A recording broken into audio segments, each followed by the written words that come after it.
O grão de mostarda e a porta estreita. O que isso tem a ver com a sua autoridade espiritual, seu acesso ao reino de Deus?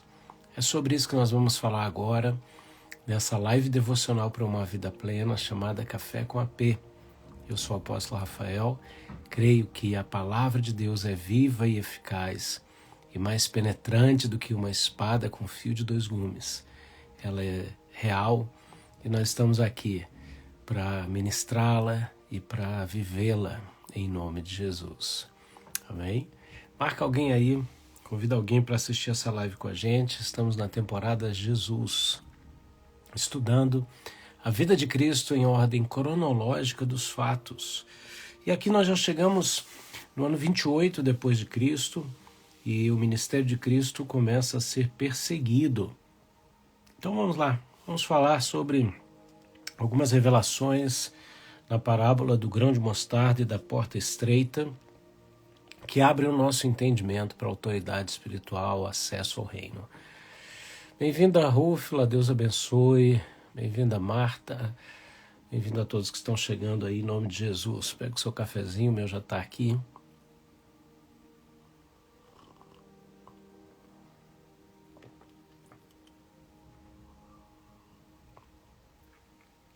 Um grande abraço para o Paquistão, os irmãos de lá. Deus abençoe poderosamente. Amém? Zoraide, Deus abençoe. Glória a Deus. Vamos orar, Pai, em nome de Jesus. Eis-nos aqui neste exato momento. Eu abençoo quem vai assistir essa live agora. Que o teu amado Espírito Santo esteja invadindo cada casa, cada lar, manifestando a tua glória, o teu poder, a libertação que vem do alto. Toma as nossas vidas em tuas mãos, utiliza-nos para o louvor da tua glória, Pai. Aleluia, a nossa oração em nome de Jesus. Glória a Deus, glória a Deus. Vamos lá, Lucas 13, 18, se alguém puder escrever aí para mim, Lucas 13, 18. Então Jesus perguntou, com que se parece o reino de Deus? Com o que o compararei? É como um grão de mostarda que um homem semeou em sua horta. Ele cresceu e se tornou uma árvore, e as aves dos céus fizeram ninhos em seus ramos. Mais uma vez ele perguntou, com que compararei o reino de Deus? É como o fermento que uma mulher misturou com uma grande quantidade de farinha, e toda a massa ficou fermentada. Nós vemos aqui nesses 2 versículos algumas coisas muito importantes. Primeira coisa, o grão de mostarda, né? Muita gente compara, a Bíblia compara a fé com o grão de mostarda, dizendo se você tiver a fé como um grão de mostarda, você vai dizer a esta montanha, remova-te daqui e ela se removerá. E muita gente se equivoca ao ler esse texto. Eles reduzem a comparação como para o tamanho do grão de mostarda. Mas o como envolve não só a pequenez do grão, mas todas as características. E talvez a principal seja o fato de que ele é um grão duríssimo. Tá? Ele é um grão muito pequeno, mas que tem características muito além do seu tamanho pequenininho. Então, não basta ter uma fé pequenininha, de um grão de mostarda, que cabe na sua mão. Parece um farelinho, um grão de areia. Mas ela tem que ser resistente, ela tem que ser consistente. E aí, aonde ela vai adquirir essa consistência? Em Deus, na palavra de Deus. Segunda coisa que a gente vê é o seguinte, ela tem uma característica, um potencial de crescimento gigantesco. E quando a gente lê esse texto a primeira vez, nos vem à mente algo gracioso, né? Uau, vira uma árvore grande e as aves dos céus fazem nela os seus ramos, os seus ninhos nos seus ramos. Então a gente fica pensando, né? Que legal, ela vai dar moradia, né, para as aves dos céus. Mas eu quero te levar para outro pensamento. Eu quero te falar de como o inimigo ele utiliza de um certo tipo de crescimento para se instalar na sua vida. Quando a gente olha aqui a Bíblia falando de aves dos céus, a gente poderia ver Deus falando claramente, olha, eu cuido das aves do campo. Mas a gente também pode ver aquele texto que ele fala das aves de rapina. No verso seguinte, nós vemos a mulher botando fermento na farinha e levedando toda a massa. Os dois versículos juntos nos permitem pensar que Jesus também estaria falando sobre o risco de o nosso crescimento ser um crescimento fermentado e não um crescimento produzido por ele, e nesse crescimento nós nos tornarmos habitação dessas aves de rapina. Estou falando do crescimento espiritual e estou falando do inchaço de muitas congregações, muitas igrejas. O que acontece? Quem dá o crescimento é Jesus.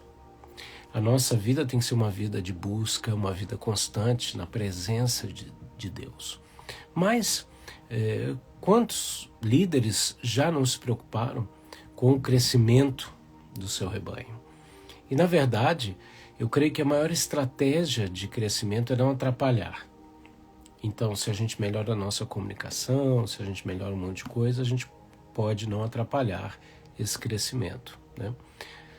Mas muita gente começa a criar estratégias humanas para um crescimento, seja ele pessoal, seja ele coletivo. E aqui a gente deve ter cuidado, a gente deve tomar algum cuidado nesse sentido. Por quê?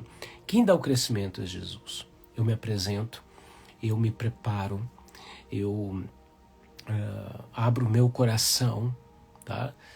Mas eu não posso querer fazer aquilo que só Deus pode fazer, ok? Eu não posso querer produzir o fogo que só pode vir do céu. Então, o texto começa talvez aqui com um alerta para a sua vida, dizendo o seguinte: cuidado para que no seu crescimento você não se torne um lugar propício para que as aves de rapina venham fazer os seus ninhos. Se torne um lugar de habitação para aqueles que precisam de um teto, de um cuidado, de um amparo emocional, espiritual. Não levede a massa com fermento. O fermento na Bíblia, na maior parte das vezes, está representando o pecado. Quando a gente vê esse período que a gente está vivendo exatamente agora nessa semana, né, que é o período da verdadeira Páscoa judaica, nós vemos que Deus mandou que os hebreus fizessem ali a sua ceia, fizessem o pão sem fermento, que simbolizava a pressa em retirá-los do Egito, em sair da escravidão. Então eles comiam ali o pão sem fermento. Isso simboliza a libertação, a retirada do Egito de dentro da gente. Então é importante a gente perceber aqui que a quantidade,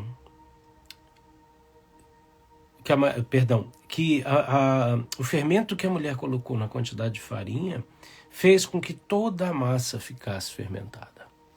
Aqui é um alerta para a nossa vida e para o nosso tipo de crescimento espiritual. Depois o texto continua, Lucas 13, 22. E aqui é impressionante. Jesus foi pelas cidades e povoados e ensinava, prosseguindo em direção a Jerusalém. Alguém lhe perguntou: Senhor, serão poucos os salvos? E ele lhes disse: esforcem-se para entrar pela porta estreita, porque eu lhes digo que muitos tentarão entrar e não conseguirão. Quando o dono da casa se levantar e fechar a porta, vocês ficarão do lado de fora, batendo e pedindo: Senhor, abre-nos a porta. Ele, porém, responderá: não os conheço, nem sei de onde vocês são. Então vocês dirão: comemos e bebemos contigo, e ensinaste em nossas ruas. Mas ele responderá: não os conheço, nem sei de onde vocês são. Afastem-se de mim, todos vocês que praticam o mal. Haverá choro e ranger de dentes, quando vocês virem Abraão, Isaque, Jacó e todos os profetas no reino de Deus, mas vocês excluídos. Pessoas virão do Oriente, do Ocidente, do Norte e do Sul e ocuparão seus lugares à mesa no reino de Deus. De fato, há muitos que serão primeiros, há últimos que serão primeiros, e primeiros que serão os últimos. Se nós conectarmos essa sequência, a gente vê que Jesus, ele está exortando aqui sobre sermos conhecidos no reino dos céus. A pergunta foi: serão poucos os salvos? Então, se a gente pensar nessa questão aqui do crescimento, do tipo de crescimento citado nas duas parábolas, e da pergunta, nós vamos entender que muitas pessoas estão preocupadas com a salvação. E isso é importante. E Jesus responde da seguinte forma: esforcem-se ou sacrifiquem para entrar pela porta estreita. E logo após ele diz assim: olha, não os conheço. Então, o acesso ao reino, ele não está baseado numa estratégia humana de crescimento, de fortalecimento. O acesso ao reino está no fato de eu me fazer conhecido de Deus, de eu conhecer a Deus e me fazer conhecido de Deus. E o que isso tem a ver com a porta estreita? Isso tem a ver com o sacrifício, com a entrega das nossas vidas. O termo aqui para a palavra esforcem-se, no grego, a palavra está ligado com a palavra agonizar. Tá?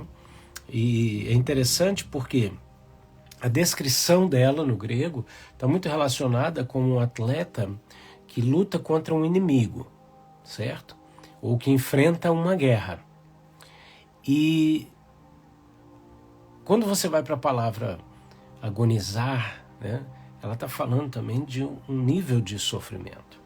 Se a gente entender que o acesso ao reino de Deus não é baseado na minha capacidade humana, mas sim na minha entrega, eu entendo que esse esforço não é um esforço humano de obedecer um conjunto de orientações dadas por Deus, mas é uma rendição completa de Kamaha Surikalabashe Tekepo Foropo Shoutesei. Sou eu que sei o que tenho planejado para vocês, planos de paz que preparei desde a fundação do mundo. Orikamaha. Ouvi e obedecei a minha voz, diz o Senhor, Nerialahasudekam, pois nela vocês encontrarão palavras de vida eterna. Uau! É nesse sentido, quando nos rendemos, quando entendemos que a nossa luta não é contra a carne ou sangue, mas contra principados e potestades, nós entendemos que nós não estamos aqui lutando simplesmente, estou lutando para não viver no pecado.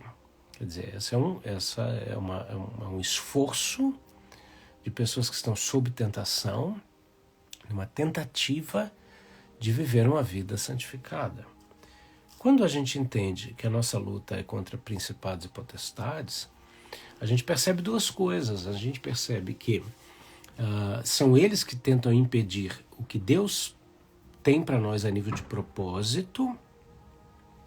E segundo, nós entendemos que eles querem impedir, assim como tentaram impedir Cristo de cumprir o seu propósito, de ir para a cruz e se sacrificar, também querem impedir a gente de uma vida de entrega, de rendição a Deus e de pedido para sermos guiados pelo Espírito. Então essa luta é uma luta onde você realmente tem que lutar para levar a sua vontade para o altar e ali ela ser sacrificada viva. Viva por quê? Porque você reconhece que ela está ali gritando, falando alto. Então você se aproxima de Deus. O crescimento humano, o inchaço humano, que abre brecha para aves de rapina, demônios atuarem na sua vida, é aquele que é baseado na vontade humana, no desejo humano. Quando você reconhece esses desejos e decide abrir mão deles, o que você está fazendo? Você está sacrificando. E esse é o meio pelo qual você se faz conhecido nos céus e passa pela porta estreita. Quando você faz isso, você está exercendo o seu propósito principal, que está conectado ao que Jesus fez na cruz por mim e por você, que foi se sacrificar.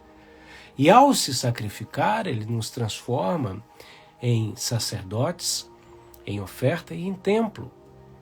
Dessa forma, aqui se resume o nosso propósito.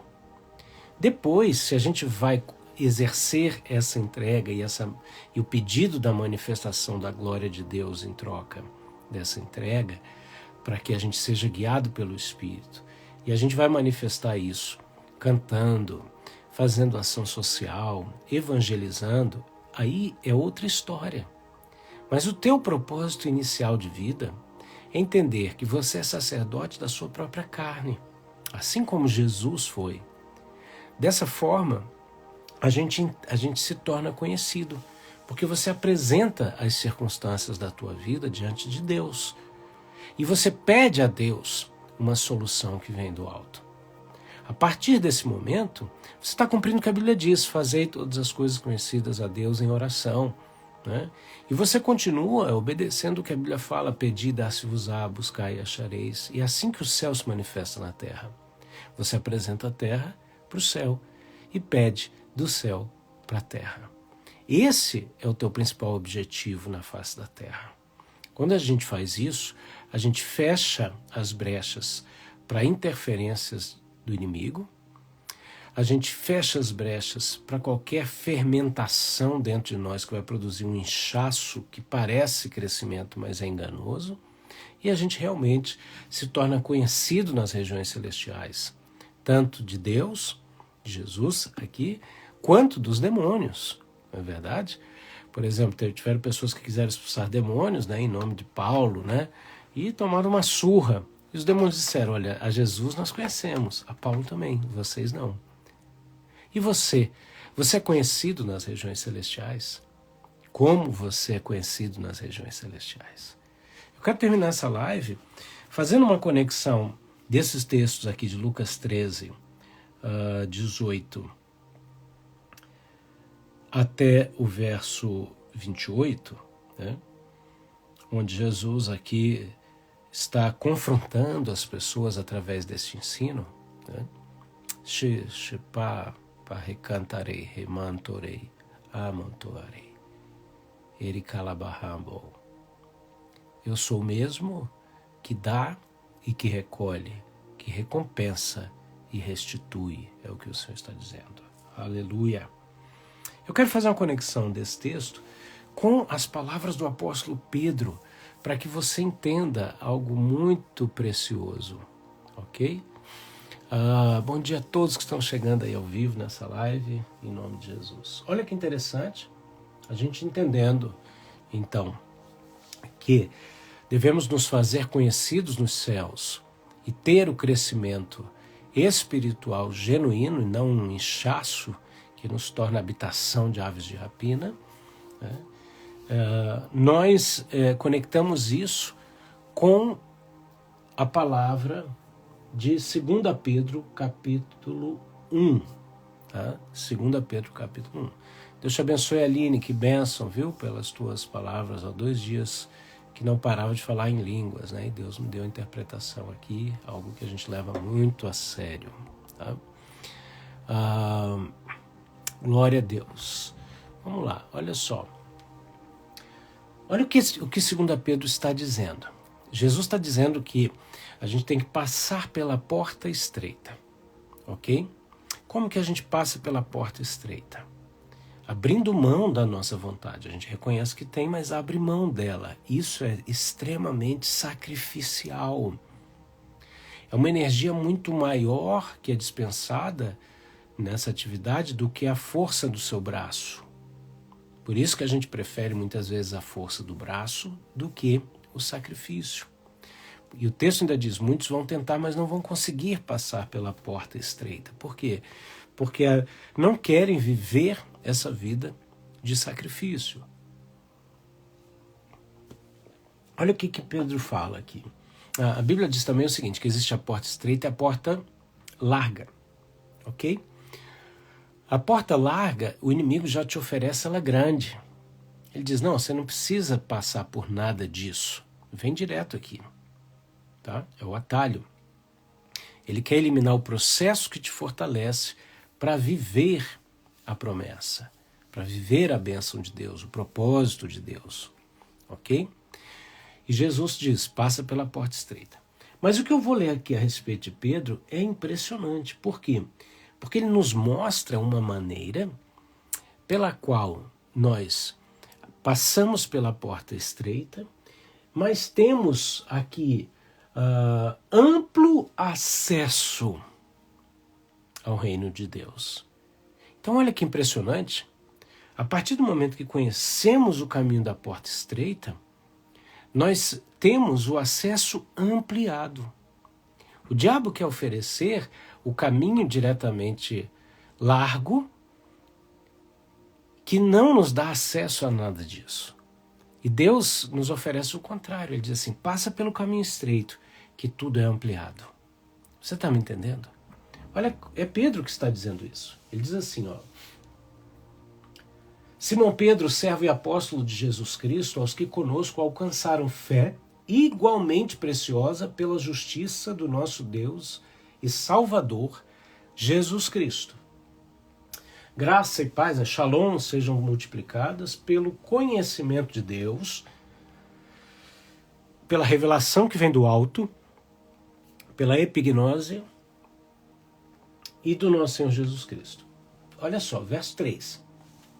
Visto como o seu divino poder nos deu tudo, o que diz respeito à vida, a vida Zoe, a vida de Deus, e piedade, pelo conhecimento, ou revelação que vem do alto, daquele que nos chamou para a sua glória e virtude.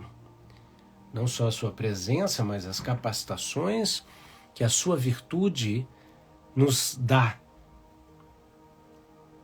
pelas quais ele nos tem dado grandíssimas e preciosas promessas, para que por elas fiqueis participantes da natureza divina. Então olha que sequência poderosa. Havendo escapado da corrupção que pela concupiscência há no mundo. Então através de Cristo, da cruz, do sacrifício de Cristo, nós temos acesso a esse poder, a essa vida, a essa revelação, que nos chama para uma vida de capacitação através da virtude, na presença de Deus. Lá nós continuamos recebendo promessas grandiosíssimas para que a gente participe da natureza de Deus. Então olha só, em outras palavras, eu venho, abro mão da minha natureza e abro espaço para se manifestar a natureza divina. E aí ele, do verso 5 em diante, ele nos põe aqui uma escada rolante da fé. Ele diz assim, e vós também, pondo nisto toda a diligência, acrescentai à vossa fé a virtude. E a virtude, o conhecimento. O conhecimento, a temperança. A temperança, a paciência. A paciência, a piedade. A piedade, o amor. E o amor fraternal, a caridade. Verso 8. Porque se em vós houver e abundarem estas coisas, não vos deixarão ociosos nem estéreis no conhecimento do nosso Senhor Jesus Cristo. Ele está dizendo, olha, você vai produzir fruto, fruto do Espírito. Você não vai ser estéril espiritualmente. E principalmente, você não vai estar ocioso.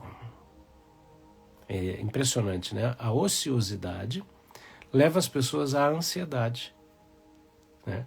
Não fazer nada leva as pessoas a uma ansiedade, uma preocupação, uma ânsia que vem de um excesso de pensamentos. mas que não tira a pessoa do lugar. Ao contrário, debilita mais ainda. E aí ele termina dizendo aqui, que eu vou concluir aqui, pois aquele em que não há estas coisas é cego, nada vendo ao longe, havendo-se esquecido das purificações dos seus antigos pecados. Então a pessoa fica cega, porque ela não enxerga longe, onde Deus está mostrando, se esquece da purificação dos pecados, significa volta a enxergar apenas aquilo que um dia Jesus já apagou de pecados. Portanto, verso 10, aqui o verso 10 e o verso 11 se encontram revelações tremendas. Portanto, irmãos, procurai fazer cada vez mais firme a vossa vocação e eleição. Qual vocação e eleição? Não pensa agora em cantar, em evangelizar o mundo, em fazer ação social. Não. A vossa vocação e eleição é a entrega da sua vida, das suas limitações, das suas fragilidades, de toda e qualquer circunstância, de dons, de talentos, de projetos. Entrega tudo. Você entrega isso, entrega a vontade e pede para Deus manifestar o que Ele tem, certo? André pedindo para eu falar sobre jejum em algum momento. Vamos sim, em outra live a gente fala disso, tá bom? A gente faz uma live só de jejum aí. O que acontece? O verso 11, aí o verso 10 ele diz assim, ó, fazendo isso, quer dizer, cada vez firme na sua vocação, a sua vocação sacerdotal, que é a vocação de entrega e pedido da substituição pelas coisas divinas. Essa é a tua vocação primária. O resto vem depois. Vocês nunca jamais tropeçarão, quer dizer, sou guiado pelo Espírito. Jesus fez isso, gente.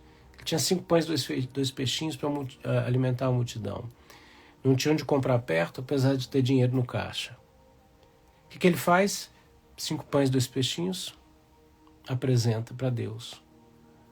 Quando ele traz, estão ali os mesmos 5 pães e 2 peixinhos que começam a se multiplicar na mão dos discípulos. Então ele apresentou uma situação para que essa situação pudesse ser conduzida pelo Espírito. É isso que Deus nos convida a fazer. E aí não tem tropeço nisso. E aí o verso 11 traz a revelação poderosa.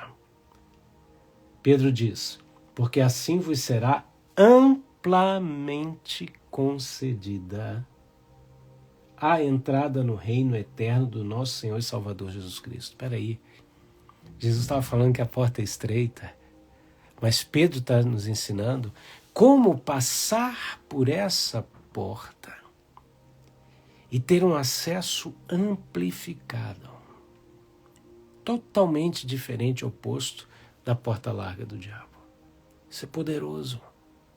Isso é muito poderoso. O acesso é amplificado a partir do momento que eu passo pela porta da entrega, pela porta do sacrifício. Me torno conhecido e conheço mais a Deus. A Kádia comentando aqui, né? Que triste que nós somos ensinados apenas a fazer obras e não a ter essa intimidade com o Senhor. É verdade.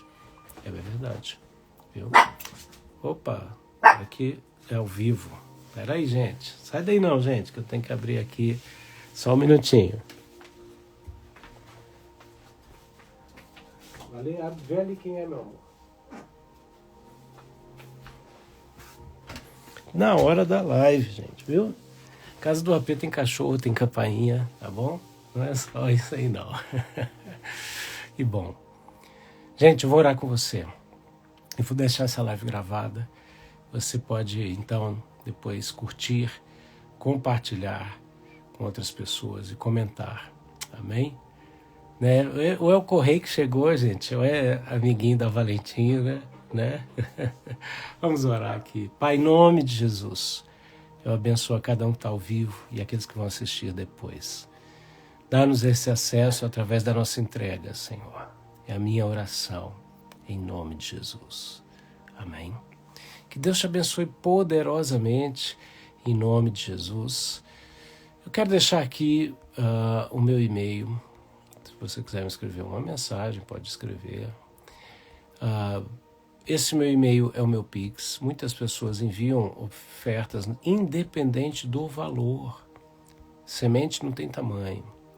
Então, eu quero agradecer aqueles que têm semeado em nossa vida, né? Em nome de Jesus.